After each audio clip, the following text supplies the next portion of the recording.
93쪽입니다. 부동산 투자의 위험과 수익 부분입니다.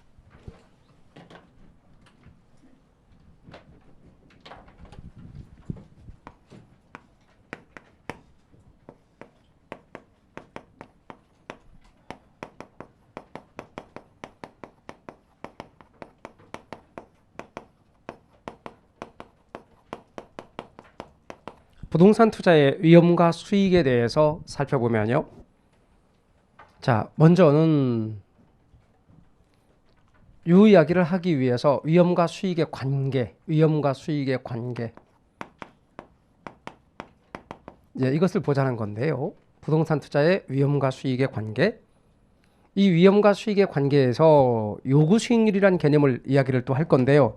하기 전에 기초적인 용어를 먼저 잡고 가보자고요.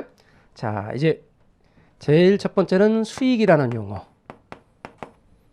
이 수익과 관련해서는 수익을 측정할 때 아까 우리 이런 얘기를 했죠. 투입과 산출의 관계에서 투입으로서 투자액의 결과로 수익이라는 산출이 나오는 거다라고 말씀드렸어요. 그러니까 뭐 수익은 당연히 클수록 유리한 겁니다.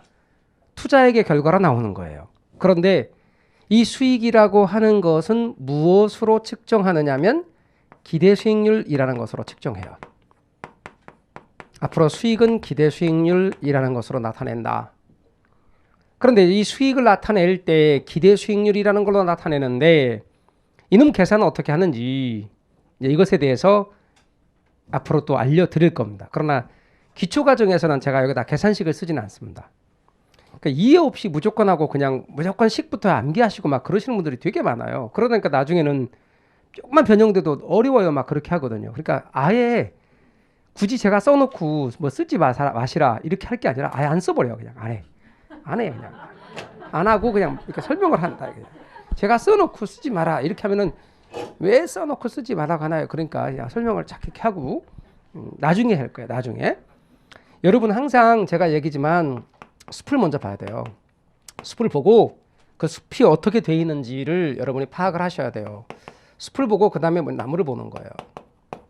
숲을 보는 것은 전체를 보는 거고 그 다음에 나무를 보는 건 부분을 보는 거예요. 그리고 그 나무가 전체 숲과 어떻게 어울리는지를 또 여러분이 다시 전체를 보시는 것이에요. 이런 과정으로 공부를 하셔야 되거든요. 그러니까 전체적인 거에 있어서 지금 이제 위험과 수익에 관한 얘기를 그 내에서 그릴 거거든요. 그러면 이제 위험과 수익이 뭔가 이 개념을 여러분이 이해하세요.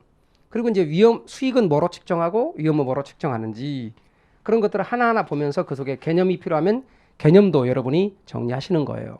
그리고 이제 이것이 전체적인 숲 속에서 어떻게 연결이 되어지는지를 따져야 그 안에서 문제가 응용되어서 나올 때 답을 탁탁 맞출 수 있게 되는 거거든요. 그러니까 제가 지금 이제 부동산 투자의 위험과 수익의 개념에 대해서 먼저 이야기를 하고 나중에 위험과 수익의 관계를 정리할 건데 이게 수익을 측정하는 척도가 뭐냐면 기대 수익률이에요. 수익을 측정하는 척도가 기대 수익률. 근데 기대 수익률인데 이 기대 수익률의 계산에 나오는 게 뭐냐면 평균의 개념이에요. 평균의 개념. 그럼 이제 평균이 또 뭐냐? 그걸 또 이야기를 해야 되군요. 자, 그럼 평균에 대해서 잠깐만 이야기를 합시다. 평균은 두 가지가 있어요. 하나는 산술평균이라는 게 있어요. 산술평균이라는 게 있고 또 하나는 가중평균이라는 게 있어요. 그런데 우리는 이 두 개만 배워요. 그러니까 세 번째 나오는 기하평균이라는 건 우리 안 배우니까 우리는 딱 이 두 가지만 알면 돼요. 그런데 잘 아시다시피 이런 이야기는 언제 공부를 했냐면 나는 들어본 적도 없어요. 뭐 너무 어려워요. 이렇게 하는 분도 있지만 기억이 없을 뿐이에요. 초등학교 때 다 배웠어요. 예를 들면 산술평균은 이래요. 두 개가 있으면 두 개를 더해서 2로 나누는 거예요. 두 개가 있으면 두 개를 더해서 2로 나누는 거. 그게 산술평균이죠. 그러면 만약에 예를 들어서 10하고 20이 있다고 쳐요. 그러면 10하고 20이 있으면 두 개예요. 이 두 개를 더해요. 그래서 두 개를 2로 나눠요. 이렇게. 그러면 이게 산술평균이거든요. 자, 그럼 두 개를 더하면 30. 2로 나눴으니까 15. 이게 이제 산술평균이에요. 근데 가중평균은 뭐냐? 가중평균은 10하고 20이 있어요. 10하고 20이 이렇게 있어요. 그런데 거기에 가중치가 있다랍니다. 가중치가. 가중치가 있는데 요 10의 가중치는 60이래요. 60, 0.6. 60%. 그리고 20의 가중치는 40%래요. 가중치는 두 개 합쳐서 항상 100이 되니까. 그런데 얘는 비중이 60%, 0.6이고 얘는 비중이 40%, 0.4라면 이렇게 두 개의 가중치를 곱해줘요. 가중치를 곱해서 이렇게 더하는 거예요. 그럼 여기서 6, 여기서는 8 더하면 14. 이게 가중평균이에요. 이해가셨죠? 가중평균은 가중치를 곱해서 계산하는 거다. 그럼 이제 기대수익률은 뭐냐? 기대수익률은 이런 거예요. 어떤 방식으로 기대수익률을 계산하느냐? 내년도 경기가 만약에 호황이잖아요. 그럼 호황이면 수익률이 20%래. 내년도 경기가 만약에 불황이면 10%래. 내년도 경기가 불황이면 10%, 호황이면 20%. 근데 불황이 될 확률이 60%고 호황이 될 확률이 40%래. 그럼 여기다 퍼센트만 붙이면 돼. 그럼 이쪽으로 옮겨볼까요? 내년도 불황이 되면 수익률이 몇 %라고요? 10%. 호황이 되면 수익률이 몇 %라고요? 20%. 근데 불황이 될 확률은 몇 %라고요? 60%. 여기다 0.6을 곱합시다. 불황이 될 확률은 몇 %라고요? 아니, 호황이 될 확률은 40%. 0.4를 곱합시다. 그럼 이렇게. 그러면 여기서 아까 6%, 여기서 8%, 그러니까 14%. 이렇게 기대수익률을 구하는 거예요. 그럼 또 의문이 있어. 어떤 의문이 생기느냐? 그러니까 적지 말라는 거예요. 끊임없이 의문이 생기고 뭔 말인지 모르니까. 왜 얘도 기대수익률고 기대수익률도 %고 확률도 %인데 앞에 거는 %를 그냥 쓰고 뒤에 확률은 왜 소수로 하나요? 이런 또 이런 의문이 생긴다고. 그럼 또 다시 와서 그것에 대해서 이야기를 해보자 그 말이에요. 단위의 문제죠. 그러면 이제 10% 곱하기 예를 들어 10% 이렇게 한다고 합시다. 그러면 이게 몇 %? 10% 곱하기 10% 하면 답이 뭐게요? 그러니까 100. 끝까지 말을 해야지. 이게 100%라고? 이게 100% 아니에요. 100% 아니라고. 여러분 잘못 계산하는 거예요. 뭐죠? 100% 제곱이요. 여러분 100은 왜 나왔어? 10 곱하기 10에서 나왔지. 근데 %는 왜 안 곱해주냐고. %도 곱해줘야 돼요. 그럼 100% 제곱은 뭘 의미하죠? 네, 1%를 의미해요. 100% 제곱이. 확인해 보실까요? 10%에 10%라고. 그러면 금방 앞에 거는 수익률이라고 합시다. 뒤에 거는 비중이고 확률이라 합시다. 그러면 10%면 0.1이잖아. 그럼 곱해주면 1%지. 그럼 100%에서 100%라는 게 뭐야? 100%라는 게 아까 지금 10% 곱하기 10%인데 이걸 전부 다 소수로 바꿔보란 말이에요. 제 말이 믿기지 않으면 이것도 소수로 바꾸고 이것도 소수로 바꾸란 말이에요. 이렇게. 그러면 얼마가 돼? 0.01이 되지. 0.01이 되니까 소수로 바꾸면 1%지. 1%예요. 그러면 여러분은 제가 수익률, 기대 수익률 그랬으니까 이 기대 수익률이면 이게 뭔 얘기인지 몰라도 수익률이면 단위가 뭘 것 같아? %지. 그런데 그냥 두 개 다를 %로 주면 단위가 % 제곱 문제가 생기잖아요. 이렇게. 그러니까 이런 단위 제곱 문제를 피하는 방법은 두 가지 다를 소수로 바꾸거나 아니면 수익률은 %로 그대로 두고 확률은 소수로 바꿔서 주면 바로 %로 답이 나오거나 아니면 소수로 나온 것을 다시 %로 환산해 줘야지. 이렇게 100을 곱해서. 이해 가십니까? 그래서 여러분 저는 앞으로 기대 수익률 같은 걸 여러분 계산할 때 단위 문제를 해결하기 위해서 수익률 어차피 기대 수익률은 단위가 %니까 요거는 %로 그냥 주고 확률은 소수로 이렇게 해서 바로 단위 문제를 해결해서 계산하는 법을 이야기할 거라고. 제 말 이해가 되십니까? 그렇지 아니하면 여러분은 둘 다를 다 소수로 바꿔서 계산하거나 아니면 %로 해놓고도 바로 계산해서 알거나 그래야 되는데 그러면 이제 헷갈리니까 제가 요령을 말씀드리는 겁니다. 두 가지 중에 하나로 하세요. 두 가지를 모두 소수로 바꿔서 그 다음에 백분율 다시 곱해서 하거나 기대 수익률이니까 단위는 %로 나올 것이므로 앞에 거는 %로 한다. 뒤에 거는 소수로 한다. 제 말 이해가 되십니까? 예, 그러면 단위가 무슨 값이야, 값. 그럼 단위가 뭘까? 무슨 값이면 단위가 뭘까? 값이라니까, 값. 무슨 값 이렇게 나왔어. 기대값 이렇게 나왔다고. 그러면 단위가 뭐냐고. 원이겠지. 그러니까 단위가 원이니까 앞에 거는 원으로 두고 뒤에 거는 소수로 바꿔주면 단위 원만 남겠지. 제 말 이해가 되십니까? 그런 식으로 여러분이 어떤 걸 계산하게 될 거라 그 말이에요. 그러니까 방금도 가중평균이 뭔가로 제가 설명을 드렸단 말이에요. 가중평균. 산술평균은 두 개를 더해서 나누면 되고 가중평균은 가중치를 이렇게 곱한단 말이에요. 근데 가중평균에 왜 가중치를 곱할 때 60% 이렇게 안 하고 40% 이렇게 안 하고 소수로 바꿨느냐. 여기에 10과 20의 단위가 없잖아 지금. 그러니까 단위 문제를 딱 해결하기 위해서 단위를 없애버린 거예요. 그냥 0.6 이렇게 한 거예요. 그러면 14가 나오겠지. 근데 앞에가 단위가 %야. 그러면 그냥 %를 그냥 두란 말이에요. 이렇게. 그러면 14%로 나오겠지. 제 말 이해가 되십니까? 단위를 생각해야 돼요. 에듀윌 유료 회원만의 라이브 클래스. 두 번째 시간 보겠습니다. 이제는 이제 머리 앞에 갑니다. 자, 정신 차리시고 이번에 합격 진도 나갑시다. 누구세요? 전 애들 교수인데요. 제가 늘 가까이 있으니까 이번엔 합격. 집에서도 학원처럼 공부하는 혜택. 오직 에듀윌 유료 회원에게만. 에듀윌. 우와, 진짜 가까이 계시네.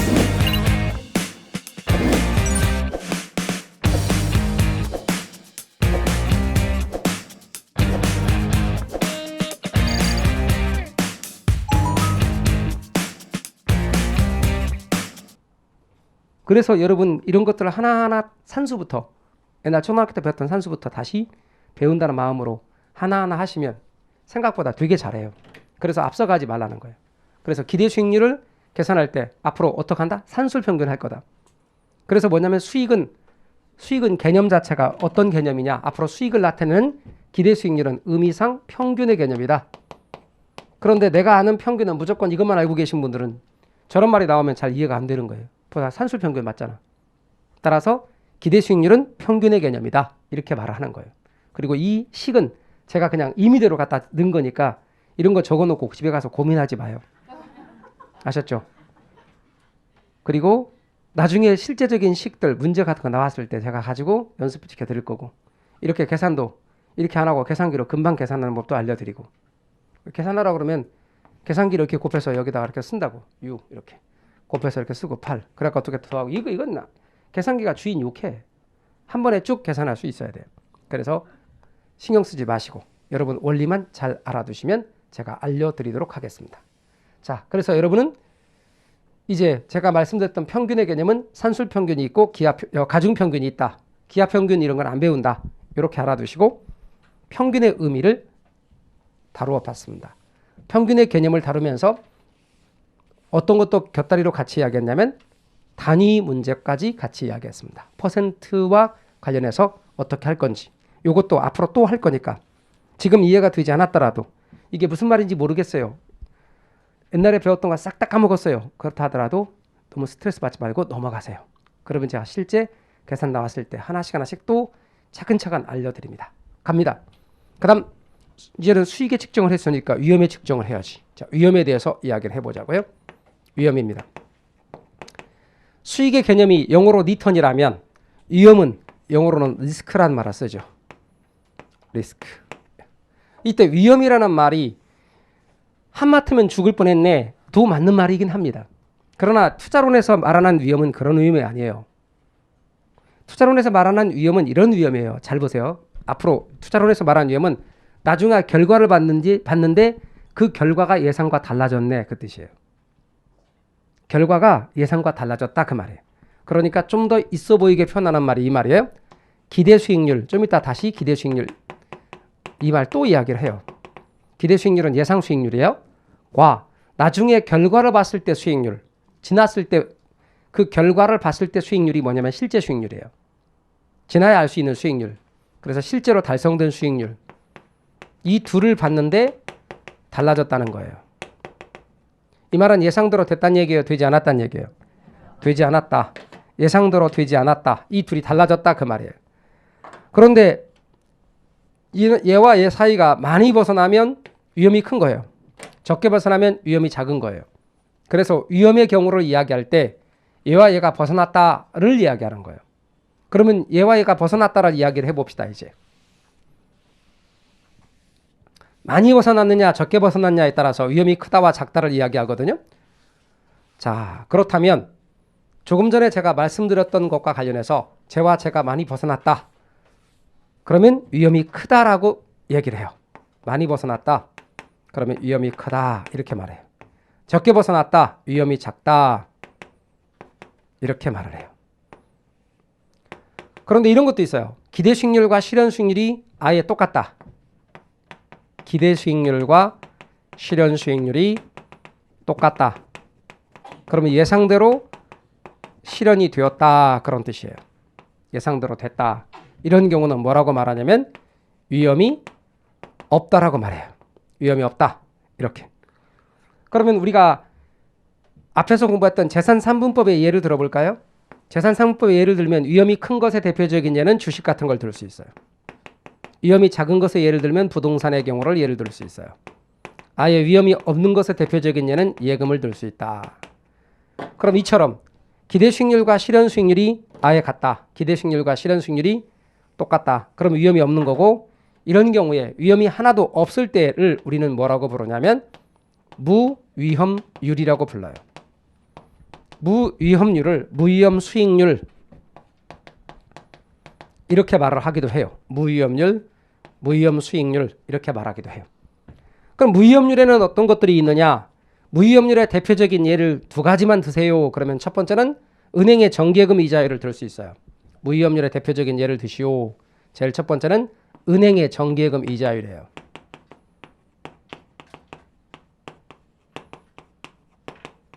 이걸 들 수 있다. 두 번째 하나만 더 들어주세요. 그러면 국채 수익률을 들 수 있어요. 국채 수익률이 있다. 그래서 은행의 정기예금 이자율과 국채 수익률은 대표적인 무위험률이 된다. 이렇게 여러분이 알아두시면 좋겠어요. 그래서 위험과 관련해서 의미를 잘 정리해 놓으십시오. 수익과 관련해서는 수익을 측정하는 척도는 기대 수익률이라는 걸로 측정합니다. 조금 전에 수익은 뭐로 측정하느냐? 기대 수익률이라는 걸로 측정합니다. 그러면 위험이라는 것은 뭐로 측정할까요? 하는 겁니다. 위험을 측정하는 척도는 뭘까요? 하는 겁니다. 분산이라는 걸로 측정합니다. 뭐로 측정한다고요? 분산이라는 걸로 측정합니다. 그래서 여러분 위험을 측정하는 척도로서 어떤 것이 있나요? 그러면 위험을 측정하는 척도로 분산이라는 게 있어요. 분산 이렇게. 그런데 이 분산이라는 값이 있는데 이 분산이라고 하는 것과 관련해서 하나 더 용어로 이야기하면 분산에다 누트를 씌우면 다시 분산에 누트를 씌우면 뭐가 되냐면 표준 편차라는 것이 됩니다. 뭐가 된다고요? 표준 편차라는 것이 돼요. 그러면 지금 분산이나 표준 편차 계산이 아니라 이런 개념이 있다는 걸 말하는 거예요. 제가 아까 뭐라고 그랬죠? 얘와 얘가 벗어난 정도로 측정하는 척도가 바로 많이 벗어났다가 위험이 크다고 적게 벗어났다가 위험이 작다인데 이 벗어난 정도를 측정하는 척도가 뭐가 있냐면 분산이나 표준 편차가 있다는 거예요. 분산이나 표준 편차가 있다. 그럼 분산이나 표준 편차는 많이 벗어나면 분산이나 표준 편차가 커. 적게 벗어나면 분산이나 표준 편차가 작아. 제 말 이해가 되십니까?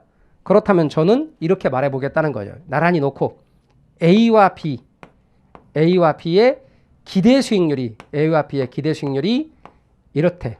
그러면 기대 수익률은 수익을 측정하는 척도로 클수록 수익이 높다. 그런 뜻이니까 A와 B 중에서 어느 게 우월한 대안이죠? A가 우월한 대안이다. 이렇게 말할 수 있어요. 이번에는 분산이나 표준 편차. 그런데 제가 표준 편차로 표현해 볼게요. 자, 벗어난 정도를 나타내야 돼. 이게 많이 벗어나면 분산이나 표준 편차가 크다. 적게 벗어나면 분산이나 표준 편차가 작다. 그러면 A의 표준 편차와 B의 표준 편차가 있다고 쳐요. 그러면 이렇다. 그럼 어느 게 위험이 크다는 뜻?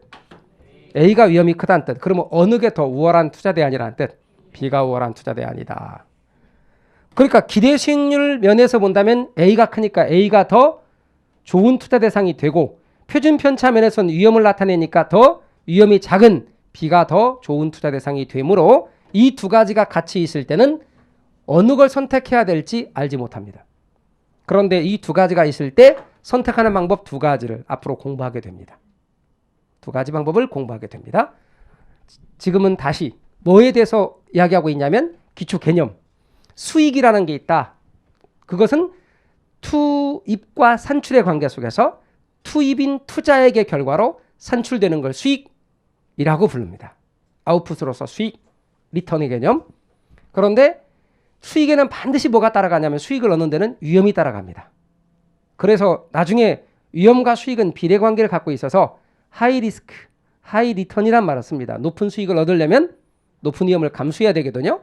그래서 수익과 위험을 항상 같이 따지게 됩니다. 그런데 이 리스크, 위험이라고 하는 것은 일상에서 말하는 위험이 아니라 나중에 결과를 봤더니 예상과 달라졌다를 의미한다. 이런 위험을 측정하는 척도로 뭐가 있느냐? 분산이나 표준편차라는 게 있다. 그러나 분산이나 표준편차의 계산에 대해서는 나중에 할 거고 지금은 분산이나 표준편차라는 개념이 벗어난 정도로 측정하는 척도다까지 아시라는 거죠. 많이 벗어날수록 크다. 적게 벗어날수록 작다. 그러면 A와 B 중에서 기대 수익률이 실현될 가능성이 큰 건 A다, B다. 다시 여기서 기대 수익률이 실현될 가능성이 큰 건 A예요, B예요? B죠. 기대 수익률이 실현된단 말은 기대 수익률하고 실현 수익률이 같다는 얘기잖아. 그죠? 그럼 기대 수익률과 실현 수익률이 같아질 가능성이 더 큰 거는 B죠. 그잖아요. 적게 벗어나는다는 뜻이니까. A는 많이 벗어나니까 기대 수익률이 실현될지 않겠죠. 제 말 이해가 되십니까?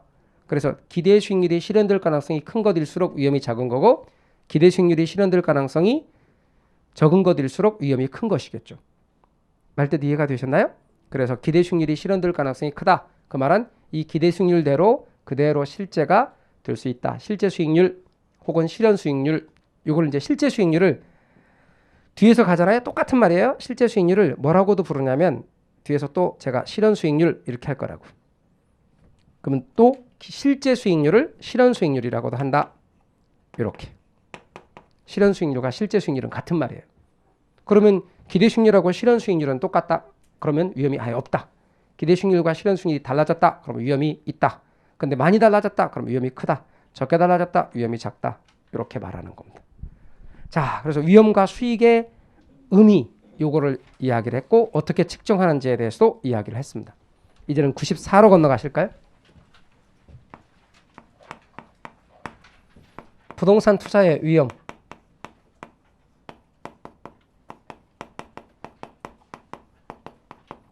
부동산 투자의 위험에 대해서 이야기를 해볼 겁니다. 부동산 투자의 위험은 우리는 5가지는 알고 계셔야 되는데 앞으로 우리가 그렇게 다룰 거니까 기초과정에도 그렇게 써볼게요. 4. 금, 법, 인, 유 이렇게. 4가 뭐냐면 사업상의 위험입니다.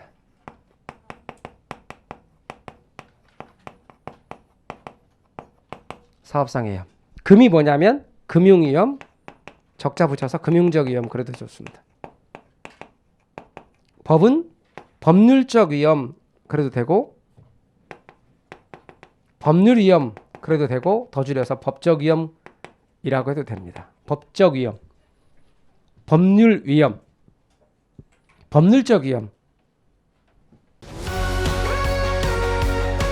녹화된 강의는 나중에 몰아듣게 되더라고요. 라이브 클래스 같은 경우는 학원 스케줄에 맞춰서 꼭 들어야 하니까 공부도 미루지 않게 되고 학원에 가 있는 느낌이 들더라고요. 집에서도 생생한 강의 현장을 느끼고 싶다면 라이브 클래스가 딱인 것 같아요. 이는 인플레이션 위험. 줄여서 인플레 위험 그래도 되긴 합니다. 인플레이션 위험. 유는 유동성 위험. 이렇게 이야기합니다. 사업상 위험에는 다시 3가지가 있습니다. 부동산 사업을 해가는 과정에서 오는 위험 3가지. 사업상 위험이란 부동산 사업을 운영하는 과정에서 오는 위험으로서 시, 운, 위. 시는 시장 위험입니다. 운은 운영 위험입니다. 운영 위험. 위는 위치적 위험입니다.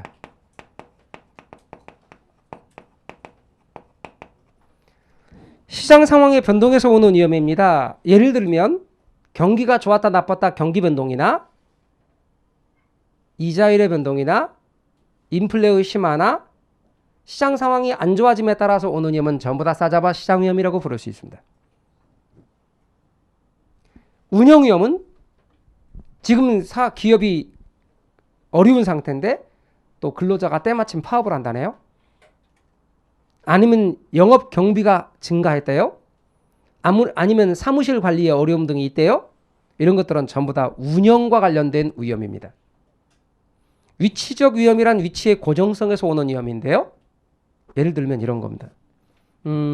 여러분의 이해를 돕도록 하기 위해서 하나의 예를 들면 그 전에 제가 나갔던 학원 가운데 개인이 운영을 하는 학원입니다. 근데 그 원장님을 먼저 알아가지고 별로 나가고 싶지는 않았지만 강의 요청을 해가지고 어쩔 수 없이 뭐 같은 서울이니까 나가기로 했었습니다.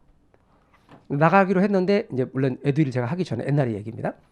가기로 했는데 처음 길이니까 전철역입니다. 전철역에서 이제 걸어가 보려고 했습니다. 차를 가지고 가기보단. 그래서 이제 가기로 했어요. 근데 나름대로 운영을 되게 잘하신다 그렇더라고요. 근데 별로 가고 싶지 않았던 게 뭐냐면 시설이 너무 꼬지다 그런 말을 누구한테 들어가지고 왜냐면 뭐 어차피 똑같은 조건인데 뭐 기왕이면 편하고 좋은데 가야지. 또 가깝고 약간 먼 데여서 뭐 같은 서울이긴 하지만 근데 어쨌거나 하여튼 전철 타고 딱 내렸습니다. 근데 전철에 내려서 어떤 몇 번 출구로 나와서 100m쯤 오면 있다라고 하더라고요. 그래서 알아서 들었습니다. 한 150m쯤 떨어졌겠지 생각하면서 한 100m 넘게 걸어왔는데 100m 충분히 넘게 걸어왔는데 학원 간판이 안 보이는 거예요. 학원 간판이 딱 있다는 거예요. 그래서 이렇게 하고 크게 앞쪽으로 해서 이쪽을 봤습니다. 쭉 봤는데 역시 안 보이는 거야. 100m, 150m, 200m도 안 보이는 것 같아. 이렇게 학원이. 그래서 지나왔나 하고 뒤돌아서 다시 봤는데 없습니다. 그래서 학원에 전화를 했습니다. 그랬더니 거기서 조금만 더 오면 바로 보일 거라는 거예요. 그래서 가보니까 실제 학원이 이렇게 돼 있더군요. 여기가 쏙 들어갔어. 이렇게 돼 있는데 그 들어간 곳에 학원이 이렇게 있었던 거예요. 간판이. 그러니까 여기쯤 서서 봐니까 안 보이는 거지. 더 왔어요. 근데 좋기 150m까지는 아닐지 몰라도 하여튼 100m는 훨씬 넘어. 느낌상 그래요. 하여튼 그런 곳에 학원이 있어요. 근데 너무 운영을 잘 하시는 거야. 가보니까 시설은 예상대로 적어. 아주 상태가 안 좋아. 그런데 우리 옛날에는 지금처럼 뭐 교육청 규제 이런 것들이 없었기 때문에 우리 강의실 요 크기에 한 4배? 앞뒤 다 합쳐서 강의실이 4배? 4배가 더 넘을 것 같은데요. 그렇게 컸어요. 한 강의실에 300명이 넘게 들어갔으니까. 그리고 작은 강의실 하나 있는데 작은 강의실이 우리 강의실 만한 게 또 있어서 옛날에 특강 같은 거 저 하면은 한 400명씩 이렇게 듣고 그랬어요. 한 번에. 그렇게 개인 학원인데 옛날에는 진짜 많이 됐거든요. 그런데 이제 건물 상태는 물론 그 안에 인테리어 상태나 이런 것들은 참 안 좋습니다만 이분이 운영을 너무 잘하세요. 그래서 이제 강의를 끝나고 나서 점심을 먹고 그러는데 어느 날인가 미치겠어 그러더라고요. 그래서 왜요? 그랬더니 여기에 학원이 생긴 거야. 여기에 신설학원이 생겼는데 여기 전철역 나오자마자 1초. 그 앞에. 그러니까 당연히 새로 생겼으니까 그럼 시설이 어때? 새 거겠지. 새 거예요. 그리고 또 이제 개원 특별 기념 할인 개인이 하는 거니까 이벤트 뭐 이래가지고 개원 특별 기념 할인 한 거예요. 여기보다 싸. 그러니까 이분 얘기는 내가 열심히 홍보하고 해갖고 광고해갖고 사람들이 오면 여기서 전철역 내리면서 여기도 있네 하고 두 군데를 다 들린다는 거예요. 그런데 여기가 싸고 시설이 깨끗하니까 젊은 사람들 위주로 이쪽으로 간다는 거야. 여기는 뭐 강사진도 좋고 전통이 있으니까 연세가 드신 분들은 이리 오긴 하는데 젊은 층들은 이리 간다는 거예요. 그런데 이분이 이제 은근히 스트레스를 받는 거야. 자기가 광고했는데 자기가 홍보해놨는데 다 내가 얘네도 홍보도 안 하다는 거예요. 내가 다 홍보해놨는데 이거 그냥 그런다고 그러더라고요. 근데 그 다음 연도에 막 또 역시 계속 스트레스 받는데 첫 번째보다 더 많이 가는 거야. 여기가. 왜냐면 사람들이 계속해서 홍보하더라도 이게 뭐 멀어 솔직히. 제가 볼 때도 좀 멀어. 그래서 이제 특단의 대책을 제가 알려드렸습니다. 방법을. 원장님이 계시고 원장님 조카가 있습니다. 직원들이 다 조카입니다. 조카가 3명이야. 큰 조카, 부원장 그리고 작은 조카들이 다 이제 그 원장님 누나의 아들, 딸들로 구성되어 있습니다. 그래서 이렇게 다 조카들이 합니다. 근데 이렇게 원장님 포함해서 4명이거든. 그래서 4명이 앞으로 식사한 다음에 매일같이 운동도 할 겸 이 건물을 이쪽을 향해서 좀씩 밀어라 이렇게 했습니다. 매일같이 조금씩 밀다 보면 언젠가는 여기에 가까워지게 될 거다. 제가 얘기를 했어요. 됩니까? 절대 안 되지. 부동산은 무슨 성 때문에? 부동성 때문에. 바로 그것이 위치적 위험입니다. 위치의 고정성 때문에 오는 위험이란 말이죠. 따라서 위치의 고정성 때문에 오는 위험을 위치적 위험이라 한다. 부동산은 부동성 때문에 위치가 고정돼 있어요. 그래서 오는 위험을 위치적 위험이다 이렇게 불러요. 그 다음 금융 위험 혹은 금융적 위험이라고 하는 것은 부채를 사용하면 사용할수록 지렛대 효과를 우리 누릴 수 있습니다. 지렛대 효과가 커질 수가 있어요. 지렛대 효과는 나타날 수 있는데 파산의 위험 가능성도 증가한다고 그랬죠. 그걸 금융 위험 혹은 금융적 위험이라고 그럽니다. 법률 위험이라고 하는 것은 법이 바뀜에 따라 오는 위험, 정부의 정책이 바뀜에 따라 오는 위험. 정부 정책을 믿고 정부 정책대로 했어. 그런데 정부가 옛날에 했던 정책을 뒤집어. 혜택 준다 해서 그대로 했거든. 그런데 그걸 뒤집어 규제 쪽으로 바꿔버려. 이런 것들이 다 뭐다? 법률적 위험에 해당된다. 법률 위험. 인플레이션 위험은 인플레이션기 구매력이 줄어드는 위험입니다. 인플레이션이란 물가가 지속적으로 상승하는 현상입니다. 그러면서 돈 가치는 떨어지는 현상이에요. 그럼 옛날에는 10,000원 가지고 1,000원짜리 물건을 10개 샀네? 근데 물건 값이 2,000원으로 올랐어요? 5개밖에 못 사. 인플레이션기에. 이렇게 구매력이 줄어드는 위험을 인플레이션 위험이라 이렇게 말하는데 기왕이면 앞으로 우리가 공부할 거니까 기초과정이지만 좀만 더 나갑시다. 자, 인플레이션기에 구매력이 줄어드는 위험뿐 아니라 여러분 우리 아까 부동산 살 때 이 사람 내 돈 4천만 원 빌린 돈 6천만 원으로 빌렸을 거 아닙니까? 근데 우리 계산하기 편하라고 대출이자를 10% 이랬잖아요. 그러면 대출이자율이 인플레이션기로 올라가요. 변동금리일 때. 대출기관은 당연히 인플레에 따라서 대출이자를 올린다고. 왜? 인플레로 인한 위험을 자기가 떠안지 않으려고 하니까 당연히 돈을 빌려간 차입자한테 떠넘기는 거예요. 그럼 대출이자를 올린다고. 그럼 인플레와 더불어서 대출이자율이 올라가면 그 돈을 빌려서 투자한 투자자의 투자 수익률은 올라가겠어요? 떨어지겠어요?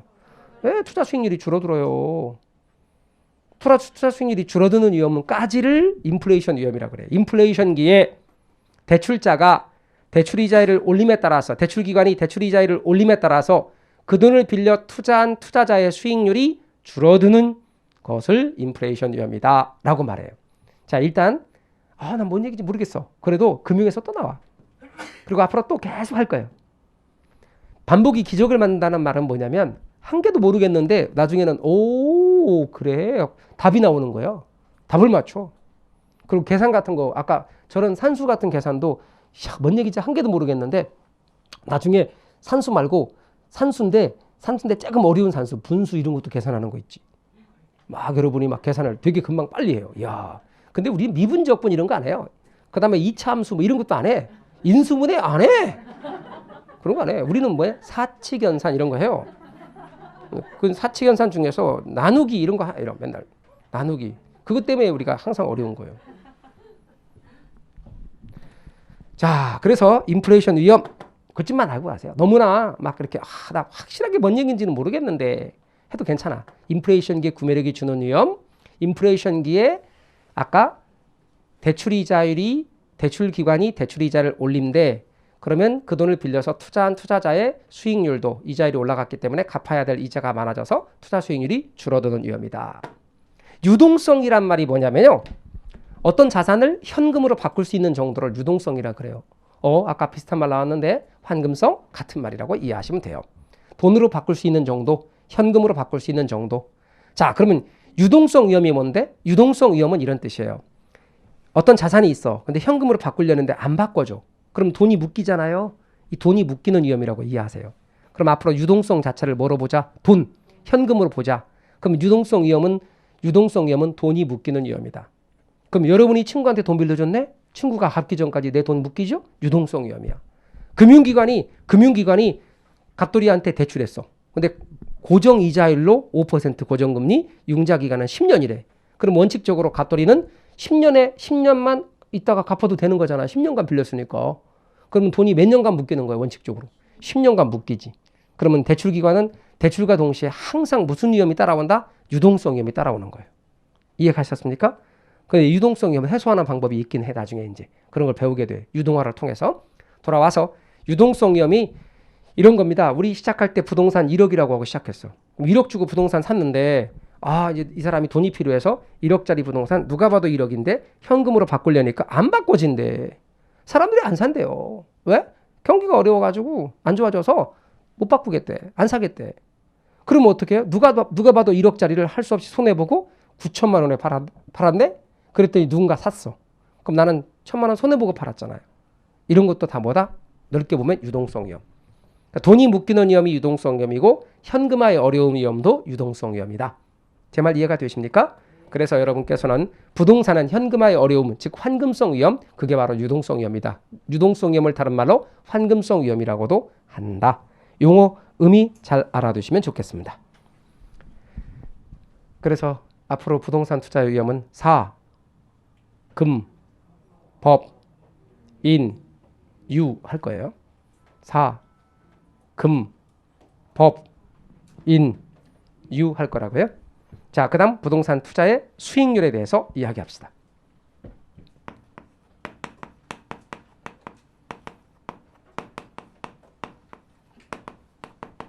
여러분 부동산 투자의 수익률에 대해서 이야기를 해 볼 건데요. 교재는 94페이지입니다.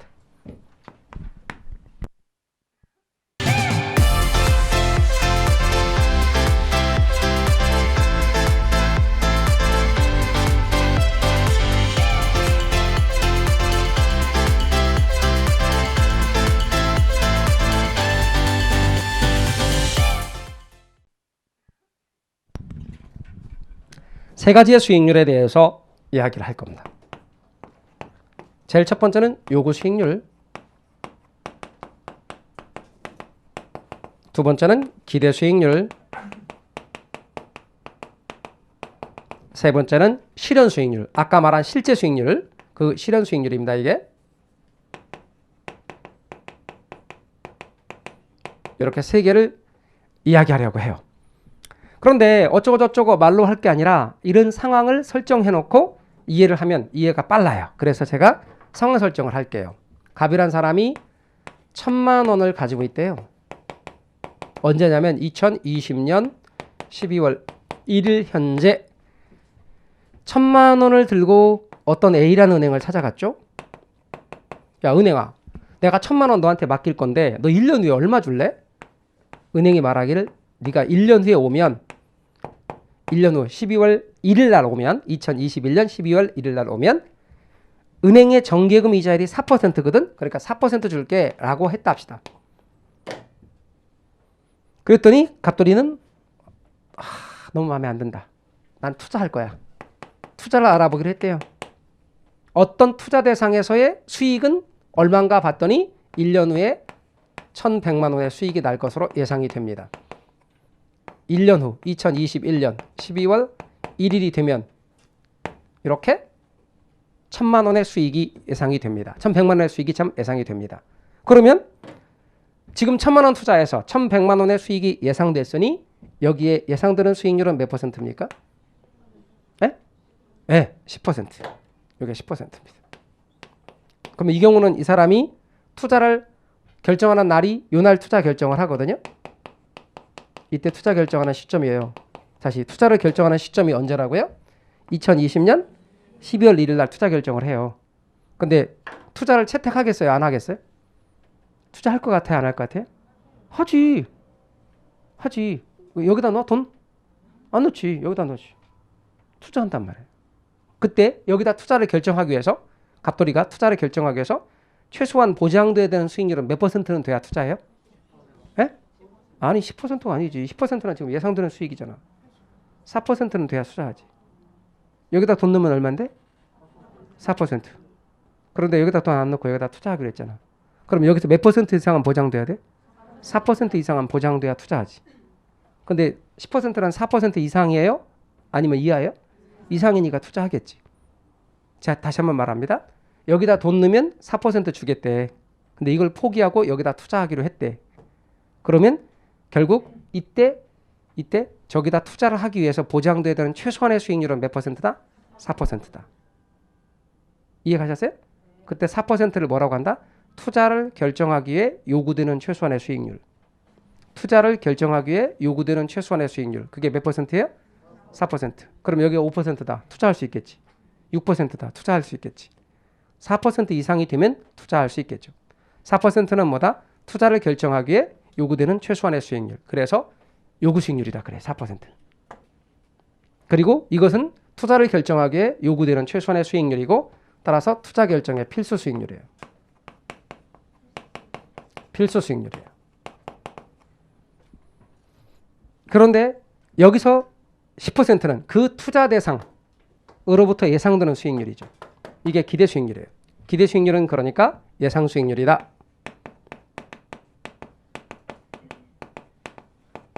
기대 수익률은 예상 수익률이에요. 이 투자 대상으로부터 예상하는 수익률.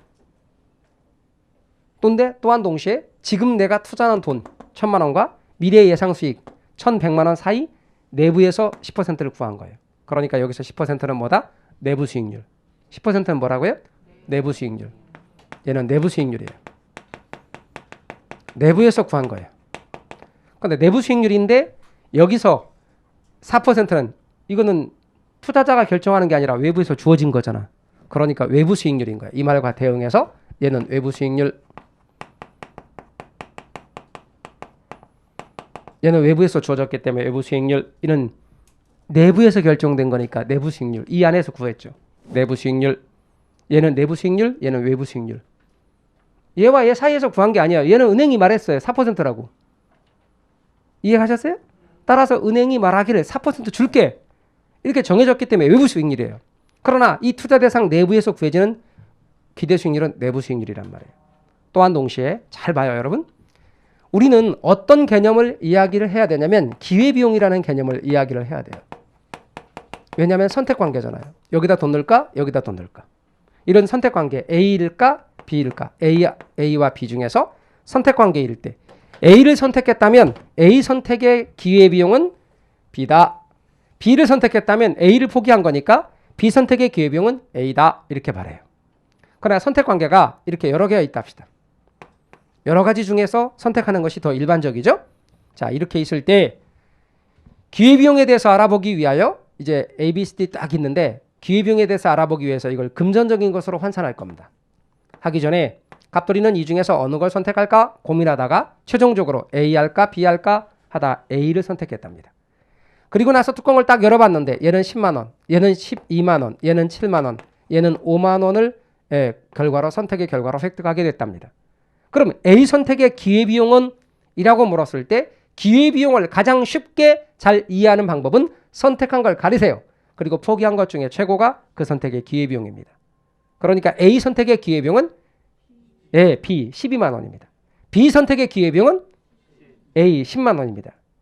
C 선택의 기회비용은 12 B가 됩니다. 또 마찬가지로 D 선택의 기회비용도 12만 원이 됩니다. 기회비용은 가장 높은 것과 두 번째 높은 것이 기회비용입니다. 그랬을 때 우리는 가장 높은 걸 선택하고 두 번째 걸 기회비용으로 만들었을 때가 가장 잘된 선택인 거죠. 그래서 여러분께서는 기회비용의 개념을 잘 여러분 알아두십시오. 따라서 B 선택의 기회비용은 10만 원입니다. 그러므로 이 사람은 어느 걸 선택했냐면 이 투자를 선택했거든. 그러니까 뭘 포기했냐면 4%를 포기한 거죠. 4%는 아까 요구 수익률이라고 그랬죠. 그럼 요구 수익률은 결국 뭐다? 투자의 기회비용이 된다. 투자의 기회비용이다. 이렇게 말할 수가 있는 거죠. 그러니까 여러분께서 유념할 것은 앞으로 요구 수익률이라고 하는 것은 투자를 결정하기에 필수적으로 보장되어야 되는 수익률이고 투자자가 결정하는 게 아니라 외부에서 주어지는 것이며 투자를 선택하는 순간 포기한 투자의 기회비용입니다. 자, 이야기를 일부러 기초에서 다 제가 말씀드린 겁니다. 이런 말들을 안 하고 저것만 딸랑 얘기해도 되는데 앞으로 어차피 할 거야. 어차피 할 거니까 땡겨서 그냥 얘기하자고요. 기분 때도 심화 때도 또 이야기해 드릴게요. 다 이해를 못해도 돼. 감만 잡으시면 돼. 아, 투자 결정할 때 여기서 이만큼 준다고 그랬는데 이 사람이 여기다 투자 안 하고 이걸 선택했으니까 투자 선택하기 위해서 요구되는 최소한의 수익률 4%는 요구 수익률인갑다. 그리고 그 투자 대상으로부터 예상하는 수익률, 그게 바로 기대 수익률이고 그 안에서 구해졌으니까 내부 수익률이다. 자, 그런데 이 사람은 지금 이게 이렇게 되니까 당연히 투자를 결정했대. 투자 채택했대. 만약에 이게 이렇게 되면 투자를 채택하겠는데 만약에 그렇지 않고 이쪽이 크면 투자 안 하겠죠. 자, 이래서 투자를 했어요. 하고 지나서 2021년 12월 1일이 됐대. 그래서 뚜껑을 딱 열어봤더니 실제로 달성된 수익률이 10%래요. 이건 뭐다? 실제 달성된 수익률, 실현 수익률입니다. 실제 달성된 수익률이 실현 수익률이다. 따라서 여러분께서는 실현 수익률이란 용어에 대해서 알아두시고 실현 수익률은 실제 수익률입니다. 지나봐야 알 수 있는 수익률. 그래서 뭐라고 말하냐면 얘는 사후 수익률이에요. 사후 수익률. 그런데 여러분 2021년 12월 1일이 되어서 알 수 있는 수익률인데 얘네 둘이는 2020년 12월 1일 날 2020년 12월 1일 날 이 은행 찾아가서 물었더니 4%라고 그러고 이놈 계산해 보니까 10%라 그러니까 2020년 12월 1일 날 알 수 있는 수익률이죠. 다시 한번 2020년 12월 1일 날 은행을 찾아가서 물으니까 4%라 그러잖아요. 그럼 이거는 언제 알 수 있는 거예요? 20년 12월 1일 날 알 수 있는 거지. 21년이 아니라. 이것도 투자하기 전에 계산한 수익률이죠. 그러니까 이 두 개는 사전 수익률입니다. 따라서 얘네 둘이를 뭐라고 부른다? 사전 수익률이라 한다. 그러니까 여러분은 요구 수익률과 기대 수익률은 사전 수익률이고 실현 수익률은 사후 수익률이다. 그런데 여러분 아무런 부연 없이 우리가 그냥 앞으로 투자의 수익률이고 앞에서도 수익률 계산한다고 할 때 그 수익률은 전부 다 기대 수익률을 가리키는 겁니다. 요구 수익률은 기준이 되는 수익률입니다. 말뜻 이해가 되셨나요? 그러니까 여러분 이렇게 생각하시면 됩니다. 우리 시험 과목에서 과락 40점 면하고 평균 60점만 되면 합격할 수 있는데 그건 기준입니다. 그리고 우리가 맞은 점수, 우리가 맞을 거라고 예상되는 점수 앞으로 그것은 기대 수익률이라고 생각하십시오. 그런데 그 기대가 뭐보다 커야? 그 기준보다는 커야 우리는 통과하는 겁니다. 그리고 우리는 그렇게 할 거로 기대하고 있는 겁니다. 지금. 그러니까 우리는 기꺼이 공부를 하는 거죠. 나는 1년간 계획적으로 잘해서 나의 예상되는 점수가 시험에서 자격시험에서 통과하는 기준에 요구되는 그 기준보다는 클 거다. 그렇게 생각하고 나는 계획을 세우고 공부를 하는 거죠. 투자를 하는 겁니다. 제 말 이해가 되십니까? 따라서 얘는 기준이다. 기준이다. 얘는 그 투자 대상에서 예상되는 수익률이다. 우리가 아무런 말 없이 투자의 수익률이라고 말하면 전부 기대 수익률을 가리키는 것이다. 말뜻 이해가 되셨죠? 그렇게 용어를 여러분이 알아두시면 되겠습니다. 자, 기대 수익률 그리고 요구 수익률 그리고 실현 수익률 이런 용어에 대해서 잘 정리해 놓으십시오. 그럼 95쪽에 부동산 투자의 위험과 수익의 관계라는 개념이 있습니다. 이것은 우리 쉬었다가 계속해 나가도록 하겠습니다. 쉬었다 하시죠.